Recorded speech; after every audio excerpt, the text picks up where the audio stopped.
Ya, assalamualaikum warahmatullahi wabarakatuh. Terima kasih atas waktunya. Kami kelompok 2 dari tugas pemberdayaan berbasis kebudayaan ini menjelaskan tentang tema pemberdayaan dan kebudayaan. Perkenalkan, dengan saya sendiri Faizal Rifki, ini Ismail, yang ini Bu Sari, dan yang ini Mas Dimas. Dari ketiganya ini akan menjelaskan satu-satu. Yang pertama terkait konsep pemberdayaan kebudayaan, yang kedua bagaimana pemberdayaan di lapas, yang ketiga ngambil contoh di Desa Malang. Mungkin yang diawali dengan konsep pemberdayaan yang akan dijelaskan sama Mas Ismail. Waktu dan silakan. Ya, baik, terima kasih atas kesempatan. Jadi pemberdayaan berbasis kebudayaan sebagai konsep atau di sini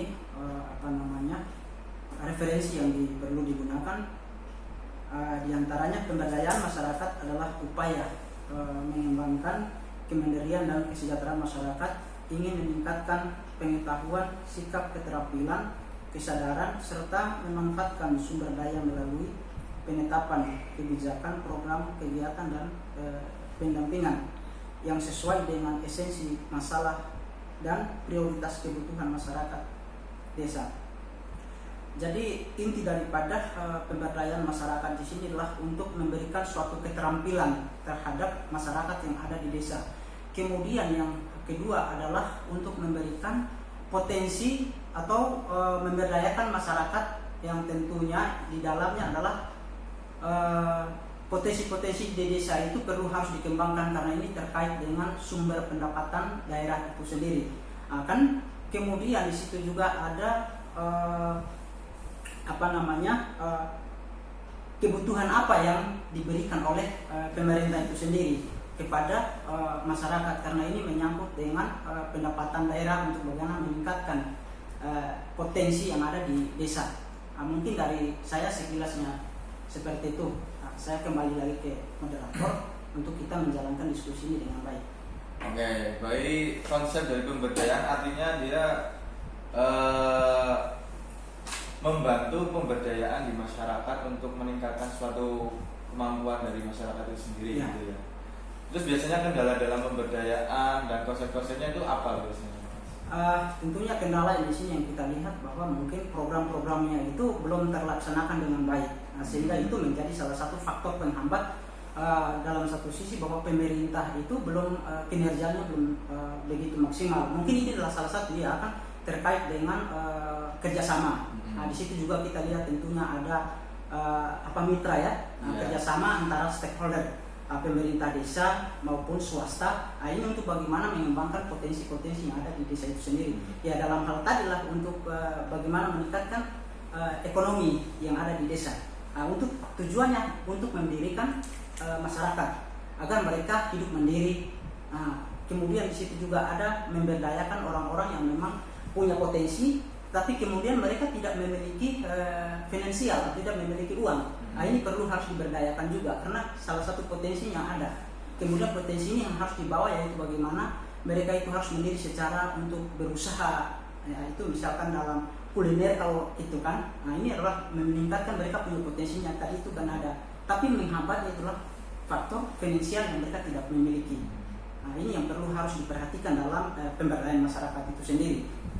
Artinya peran pemerintah itu sebagai membantu mungkin dalam finansial, permodalan, kayak gitu ya. Ya. Kalau misalkan tanpa ada peran pemerintah, apakah bisa memberdayakan sendiri gitu? Kalau misalkan di situ kita mungkin lihat dalam satu sisi modal sosial ya, itu yang perlu harus dibangun juga karena modal sosial ini menjadi satu sumber dasar atau potensi yang sudah ada.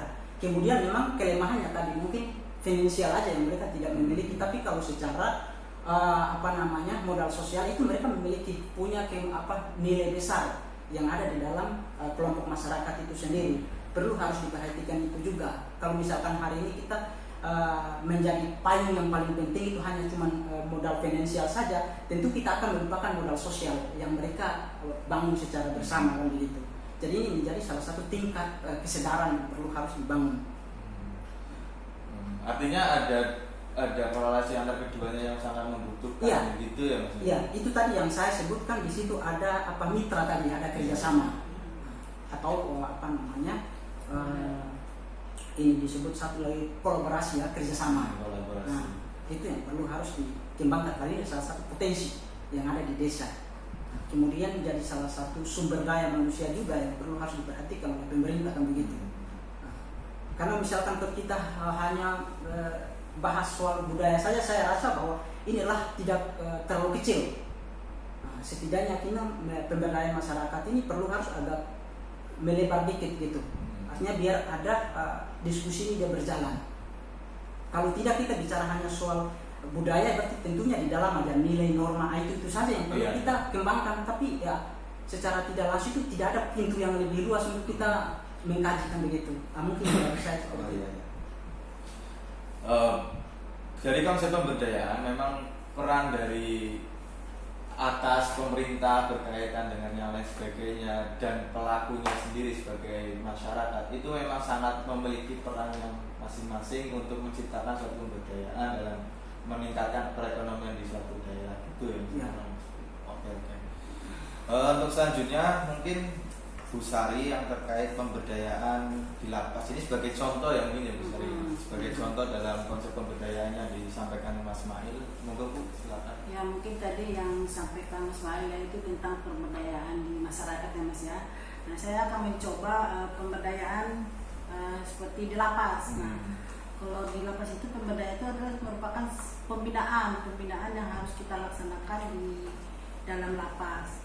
Nah di dalam lapas itu banyak pemberdayaan yang dilaksanakan di dalam lapas. Misalnya itu kita harus mengkaitkan instansi lain, stakeholder dengan lain kan. Nah itu merupakan pelatihan-pelatihan yang akan diberikan oleh dari pihak luar, instansi yang luar.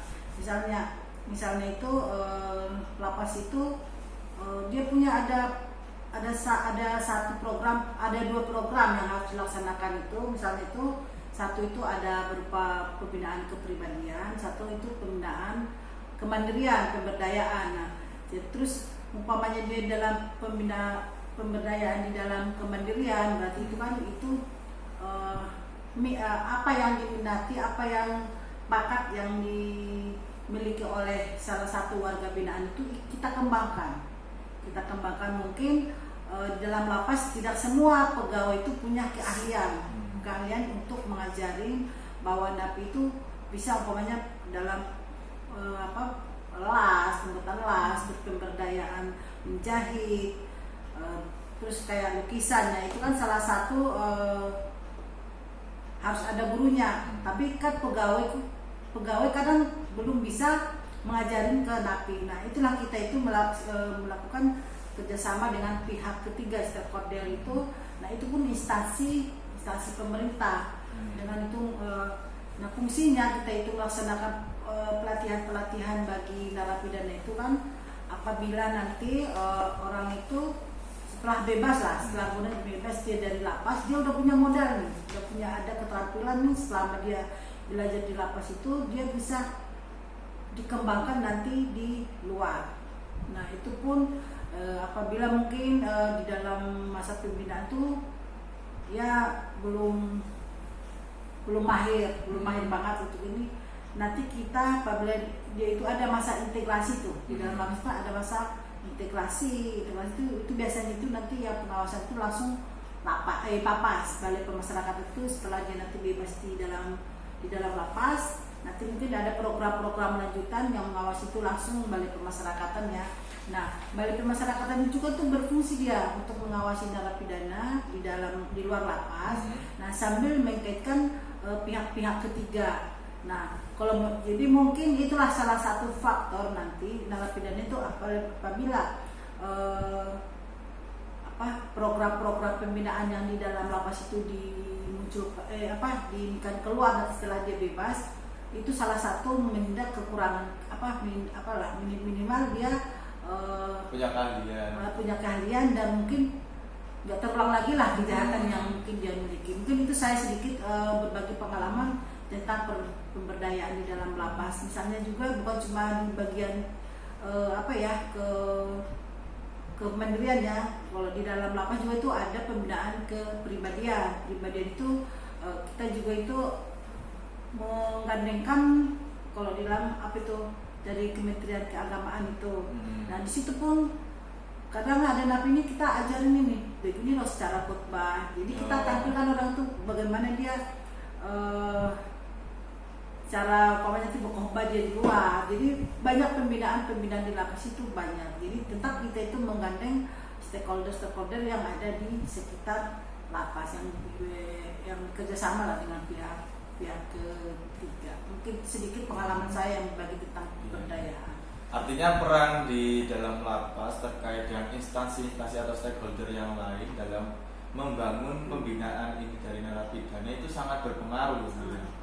Yang menghasilkan berharap bahwa narapidana ini tidak mengulangi kesalahan yang sama yang menjadikan dia masuk kembali gitu ya. Dengan adanya keahlian tertentu, entah itu menjahit atau apa gitu ya Bu. Iya, jadi nanti dia punya modal dia nanti setelah keluar dari lapas dia punya modal. Nah terkadang juga di lapas kan kita kayak model ada program-program ya, maksudnya setelah di lapas itu kita kadang meningkatkan PNBP loh. Jadi pemain ada kayak di lapas ini bisa menjahit, bisa bikin batik gitu kan mendapatkan penghasilan ini ke narapidana ya, itu ada persenannya dia selama di dalam lapas pun dia itu dapat upah. Selama program-program itu nanti sebagian untuk narapidana itu sebagian masuk ke negara. Nah itu kan salah satu mendukung program-program pemerintahan yang dilaksanakan di lapas. Artinya dia sudah menggunakan kreativitasnya sejak dalam lapas ya. Iya. Dia sudah bisa produksi, bisa menghasilkan dari produksi itu sendiri ya. Ya. Biasanya kendala ini kan top down ya kayaknya ya, dari pemerintah menciptakan suatu program untuk pembinaan ini kan artinya dari atas. Itu biasanya kendalanya apa? Kendalanya di dalam lapas itu ya terkadang belum bisa memahami semua lah. Memahami ya misalnya itu larinya ke biaya dari apa itu kan belum. Larinya kan ke situ ya, jadi belum semua fokus, jadi cuma sekedar aja diinikan. Umpamanya jadi modal besar kan pasti kadang itu juga. Iya. Terus dari pegawainya juga kan kurang maksimal dan makanya kita kalau nggak kita kaitkan dengan pihak ketiga mungkin nggak berjalan pembinaannya di dalam lapas. Jadi pinginnya itu pegawainya pun itu perlu disekolahkan lagi, bagaimana memperdayakan biar bisa ini loh, bisa sebagai guru loh pemberdayaan berarti kan dia powernya untuk mengajari narapidananya. Fasilitator ya itu. Artinya dari ini kan kendalanya mungkin dari pihak fasilitatornya masih kurang maksimal dalam pembinaannya, mungkin kayak gitu ya. Oke. Terus terima kasih Bu Sari. Selanjutnya ke Mas Dimas, ini contoh lagi dari konsepnya Mas Ismail terkait pemberdayaan. Ini mengambil dari suatu desa yang di Malang ya Mas ya. Monggo bisa diceritakan terkait apa di sana dan bagaimana gambarannya di sana. Iya, jadi ini saya melihat ya ini cukup banyak diliput juga oleh berbagai media gitu. Salah satunya di YouTube-nya Presiden Jokowi gitu. Bahwa di salah satu desa di Malang itu mereka itu sesungguhnya sudah memiliki potensi yang bisa dikembangkan gitu, di desa tersebut. Tetapi ketika mau dikembangkan oleh kepala desanya itu mendapat hambatan yang paling mendasar ya tentu pendanaan. Nah sejak 2015 itu kan sudah ada bantuan dari pemerintah melalui undang-undang desa sehingga dikucurkanlah dana ke sana gitu. Nah setelah dana itu ada, pemerintah itu mengakui bahwa alokasi dana ke desa itu sangat penting. Nah salah satu contohnya itu tadi salah satu desa di Malang itu sangat menyambut bantuan dana tersebut. Ya, jadi ini ada apa namanya? Ada gayung bersambut lah antara pemerintah dan pemerintah pusat dengan pemerintah desa gitu, dan masyarakat sekitar, di mana sejak dikucurkan alokasi dana, mereka itu langsung melihat kembali desanya nih, potensi desanya. Jadi di sana itu ada yang namanya keseniannya itu musik gamelan gitu, dan tari-tarian. Terus di sana juga dikembangkan peternakan, lebih tepatnya peternakan sapi. Lalu kemudian sapi perah ya, diperah susu sapi. Terus kemudian perkebunan, di situ banyak sawit gitu. Karena memang secara lokasi itu agak pegunungan gitu, cukup dingin lah di daerah Malang. Terus kemudian dari sisi pertanian ya, sawahnya cukup luas dan dikelola dengan sangat baik gitu. Jadi secara tampilan juga indah. Terus kemudian di sana ada secara sumber daya alam itu ada air terjun gitu. Air terjunnya ini juga dikelola dengan cukup baik setelah pemerintah itu mendukung. Nah, ikut terlibat. Nah, dari situ kita bisa melihat bahwasanya sesungguhnya memang tidak semua ketika desa itu diberikan alokasi anggaran itu berhasil gitu. Mungkin ada banyak desa yang belum berhasil dalam mengelola dana desa sehingga menciptakan kemandirian. Nah, salah satu desa di Malang ini ketika dibantu oleh pemerintah terus disambut dengan masyarakat yang partisipatif lah di sana itu, mereka itu akhirnya bisa mandiri secara ekonomi maupun secara budaya. Yang tadinya misalkan banyak pemuda yang pergi ke kota untuk mencari pekerjaan, sekarang bisa mengurangi urbanisasi, bisa mengurangi pengangguran di sana. Tinggal di desanya ya. Tinggal di desanya, ikut membangun desanya. Salah satunya yang paling bisa dilihat adalah misalkan tadi ya, peternakan sapi perah. Sebelumnya hanya didistribusikan susunya aja mentah gitu. Tapi sekarang sudah bisa dikemas gitu. Bisa membuat kemasan sendiri, produksi. Iya, sehingga bisa lebih lebih punya nilai jual yang lebih. Terus desanya itu juga dikelola atau dikemas dengan indah gitu, sehingga banyak wisatawan yang ke sana. Jadi dari peternakan, dari pertanian, dari sumber daya alam itu membuat desa tersebut itu bisa dibilang mandiri gitu. Bisa dibilang berdaya gitu. Itu sih ya, dari salah satu desa di Malang gitu. Oh iya. Artinya dalam penggunaan ini yang dijelaskan Mas Ismail tadi kan, kendala yang kebanyakan dari pemberdayaan kan ini ya, apa namanya, permodalan lah ya Mas, finansial. Artinya dengan adanya dana desa itu pemodalan atau finansial dari pemerintah sangat digunakan betul ya sama pihak-pihak yang terkait di desa tersebut ya. Iya. Nah, jadi memang agen kepala desa yang pertama, terus agen dan Bawaannya. dan perangkatnya ya, perangkat desanya itu yang sebenarnya paling punya kendali gitu, punya pengaruh yang besar.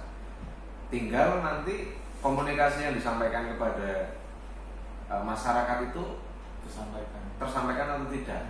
Nah, beberapa yang saya lihat kan desa-desa itu belum mampu untuk mensosialisasikan dengan baik gitu. Mungkin anggarannya terpakai, digunakan, tapi mungkin tidak optimal gitu.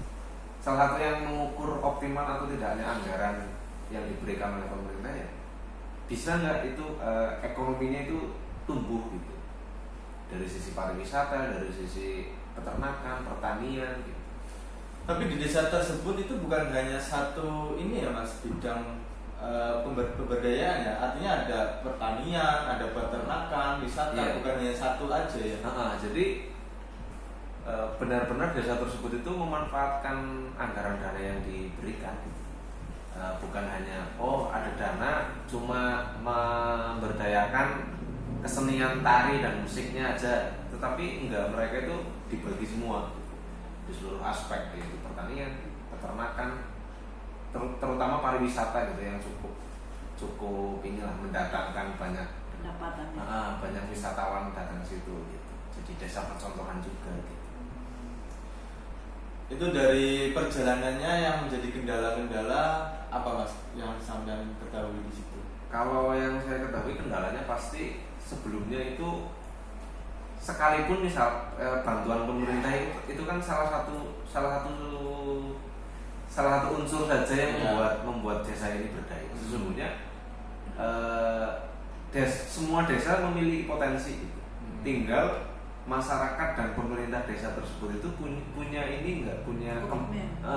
kemauan, punya komitmen nggak untuk ini kita harus berkembang gitu. Itu yang paling penting. Jadi kesadaran masyarakat dan pemerintah setempat itu yang paling dominan sesungguhnya. Kendala sebelumnya memang belum sadar lah gitu. Berarti peran dari pemerintah sendiri sudah maksimal dengan pengadaan uang itu sendiri, dan masyarakat pun dia memaksimalkan itu juga ya, memanfaatkan dengan adanya pendanaan dari pemerintah. Gimana Mas Main menurut jenengan dalam konsep pemberdayaan, gimana dari kedua contoh ini, yang satu dari pemerintah langsung dalam bidang lapas itu kan ada narapidana dan sebagainya, ini memang masyarakat dari pedesaan gitu yang menggunakan dana desa tadi, gimana menurut jenengan? Ya baik, kalau menurut saya sih kan di situ kita lihat sudah ada kerjasama kan begitu ya. Artinya kerjasama ini adalah di situ ada komitmen, timbul bahwa rasa kesadaran. Tentunya di situ bahwa mungkin dari dulu itu desa ya belum berkembang karena mungkin ada tadi potensi-potensi yang ada itu belum dikembangkan dengan baik atau belum pernah dimunculkan di permukaan, sehingga disinilah menjadi salah satu poin yang memang tidak dikembang karena tadi sumber potensi alam itu belum muncul. Sehingga muncul ini karena tadi ada pemerintah, desa dan masyarakat itu sudah ada kesadaran bahwa ternyata apa yang ada di dalam desa ini adalah memiliki nilai atau value yang lebih yang perlu dikembangkan. Nah tadi terkait dengan wisata ya, salah satu tadi air terjun atau pantai ya, bisa menangkap air itu kan salah satu menjadi daya tarik orang dari luar untuk masuk. Karena ini penasaran, karena orang akan melihat bahwa ini sesungguhnya adalah salah satu hal yang mau tidak mau harus dikunjungi kan begitu. Apalagi hidup sekarang di era teknologi informasi ini, orang akan semakin penasaran. Apalagi diekspos kan begitu budaya-budaya yang ada kan. Manfaatkan media ini juga menjadi satu peluang juga untuk generasi yang sekarang maupun generasi yang akan datang. Karena potensinya tadi lah tidak luput daripada ekonomi itu sendiri. Karena kita bicara pemberdayaan, bicara bagaimana untuk kita ini bisa mandiri dan bisa mengembangkan kita punya potensi aja, tidak terikat dengan stakeholder yang lain kan begitu. Untuk bagaimana menciptakan kita punya pengalaman, ya kan, yang tadinya tadi saya sampaikan jauh sebelumnya bahwa saya punya pengalaman, punya potensi, tapi saya tidak memiliki modal. Tentunya ini harus diperlihatkan juga kan begitu. Mungkin salah satunya tadi budaya atau wisata-wisata yang ada itu perlu harus ditonjolkan kan begitu. Artinya inilah dua pihak yang memang sudah sadar. Dua pihak ini siapa? Pemerintah dan masyarakat desa itu yang ada di situ sendiri. Mungkin dari saya menangkapnya seperti itu. Kalau terkait yang lapas? Kalau lapasnya ini ya itu kan tadi disampaikan juga soal pemberdayaan. Kan tentunya di situ kan melihat bahwa ada orang yang tentu masuk ke dalam lapas itu tentu dia punya ada masalah kan begitu. Dan kemudian mungkin masalah-masalah yang dia selama lakukan itu mungkin belum disadar sehingga melakukan berulang-ulang, kemudian ditangkap dan masuk ke lapas. Perlu harus dibina, diberikan misalkan kayak motivasi ya kan, motivasi itu hal-hal yang lain agar dia tidak melakukan hal yang selama yang dia lakukan itu tidak diulangi lagi. Karena itu salah satu memicu akan lebih berdampaknya luas kalau misalkan tidak diberdayakan, tidak berikan mereka punya motivasi, ya kan? Karena kalau saya konteksnya itu penjara ini kan ya belum di penjara, tapi ini saya ada maksud ini dikit ya, maksudnya ini adalah salah satu tempat yang membinakan manusia yang memang jauh sebelumnya mereka tidak tahu apa yang mereka lakukan itu, mereka anggap bahwa itu ya biasa-biasa aja kan, tetapi kemudian itu memiliki dampak ya terhadap orang lain, sehingga mau tidak mau harus perlu ditangkap dan perlu dibina, dan bukan diancam ya, tapi harus dibina.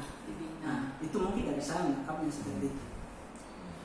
Baik, terima kasih untuk para narasumber yang malam ini kita diskusikan bersama.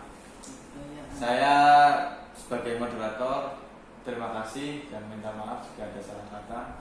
Sekian, assalamualaikum warahmatullahi wabarakatuh. Waalaikumsalam warahmatullahi wabarakatuh.